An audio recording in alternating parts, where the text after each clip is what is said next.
I want to thank everybody for being here, and I particularly want to thank Dr. Podolsky as well as the UT Southwestern Medical School for both hosting this event, but for everything they're doing to help the people in this region as well as the people across the entire state of Texas respond to all different kinds of medical challenges we're dealing with, in particular what we're focused on today, and that is both COVID-19 as well as the flu season that is coming up.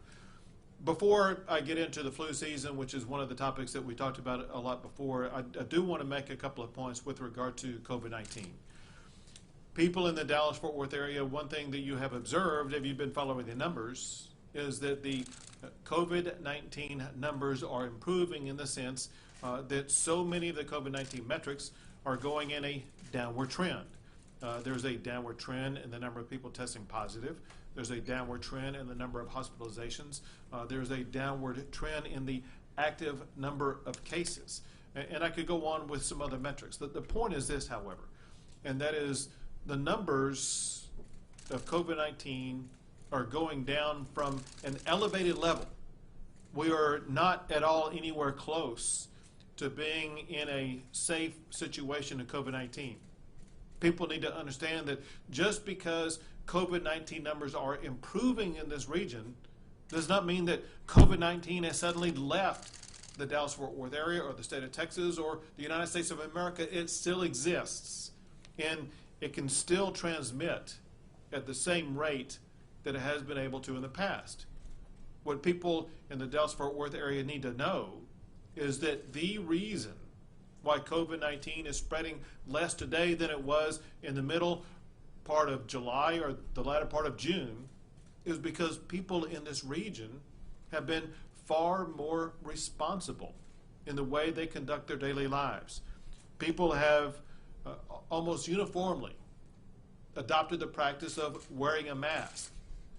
It's been reported by doctors in Dallas, doctors in Houston, doctors in Austin, doctors across the entire state of Texas that by everybody wearing a mask, that does lead to a reduction in the spread of COVID-19.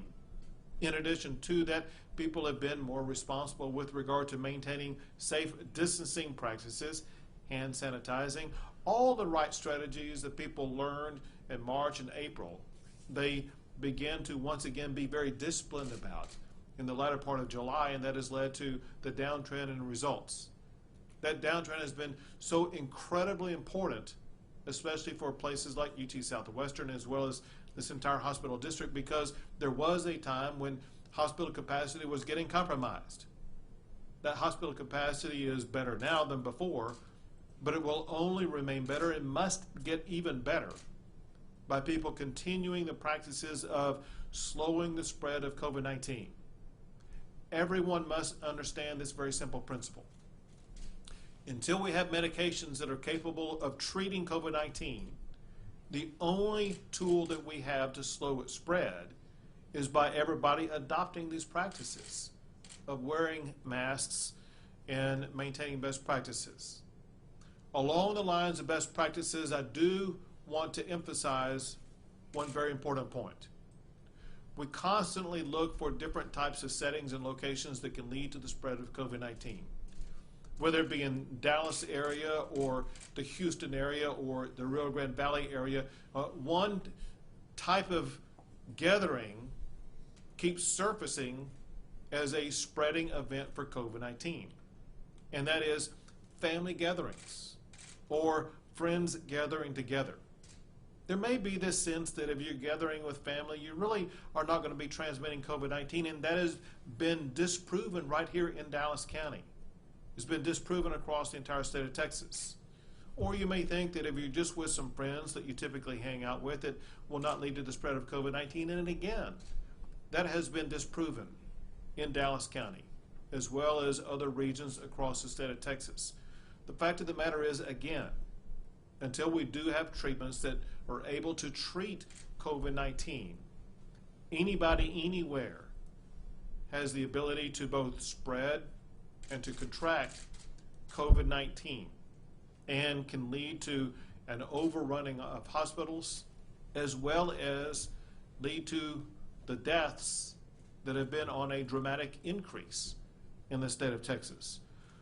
Now that said, I want you to know that every single day we go to work to better elevate the response by the state of Texas in responding to both COVID-19 as well as other healthcare challenges that may exist. One of those healthcare challenges that is on the horizon is the coming flu season. And one of the primary goals that we wanted to achieve today was to have the ability to talk to the flu experts at UT Southwestern to learn what some of the best strategies are to make sure that we will be able to address the flu season, understanding this very important point. And that is, with a flu season that could be prolific, if that leads to greater hospitalizations, coupled with the hospitalizations that we're seeing for COVID-19, you can easily see how hospitals in this region as well as across Texas will be completely overrun with an inability for the hospitals to take care of the medical needs of everybody in the entire region. As a result, one of the recommendations that was made moments ago during our roundtable discussion was the importance of getting a flu vaccine early. And the time period for getting a flu vaccine begins as early as in September. And so one of the things we wanted to urge everybody today is to first understand the importance of getting ahead of the curve with regard to the flu during this time of COVID-19. And the best way that you can get ahead of the curve is by going up and making sure that you do get a flu vaccine.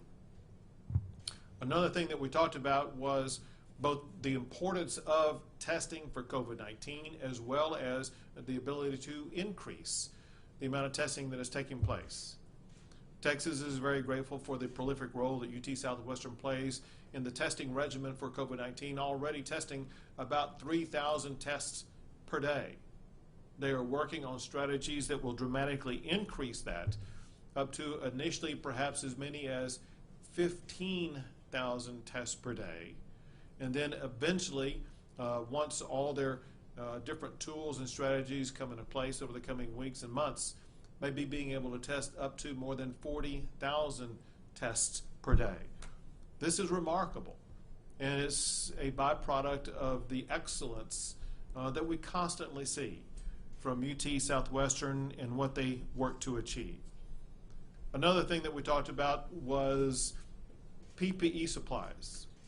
PPE supplies are something that are absolutely crucial in responding to COVID-19, but as you might imagine, COVID-19 coupled with the flu, coupled with the opening of schools this year, those PPE supplies are at an absolute premium.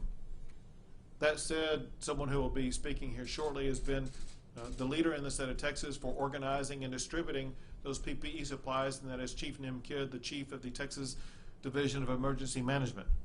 I want to just tell you as an example of what they've been able to achieve, and that is they have already distributed more than 130 million masks, more than 33 million gloves, more than 8 million gowns and coveralls, and more than 4 million face shields.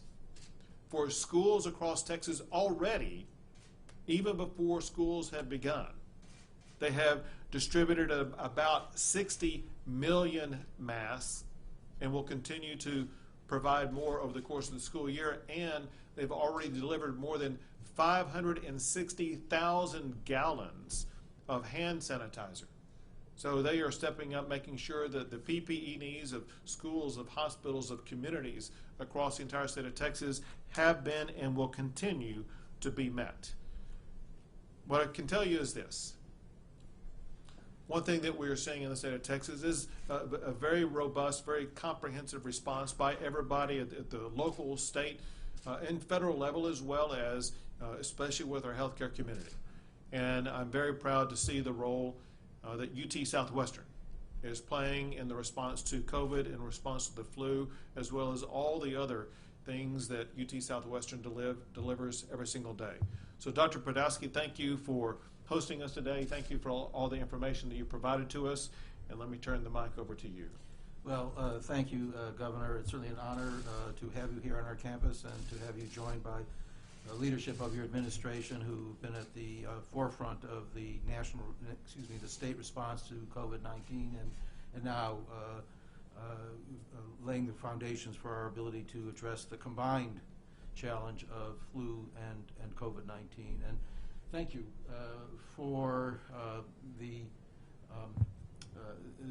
clear message that you're sending, that our future is really in our own hands to a degree, and rests with our collective willingness to use what we know works, wearing masks, maintaining physical distances, using appropriate hand sanitizers and other measures, because we have seen the downturn that you've noted has occurred across many areas of the state right here in North Texas. And that's especially salient to those of us at UT Southwestern and in other healthcare settings who see the human face of the tragedy of this pandemic when the numbers begin to rise. And we do understand we're facing a challenge of a flu season unlike any other because of the convergence with COVID-19. And I can only emphasize, I can't emphasize too strongly your message of the importance this year of getting that vaccine early so that we do everything we can to diminish the overall impact of flu and the potential stress it will place on our ability to provide all the care needed by the peoples of North Texas. We at UT Southwestern stand ready to help in any way we can, and for anybody who seeks help from our caregivers. At the same time, as you heard earlier this morning, we are working as hard as we can to identify more effective ways of treating and preventing both COVID-19 and flu. And only can hope that those efforts will eventuate in tools which allow us to go beyond our current dependence on non-pharmacologic interventions alone to really have the means of bringing this pandemic to the eventual close that we all look forward to.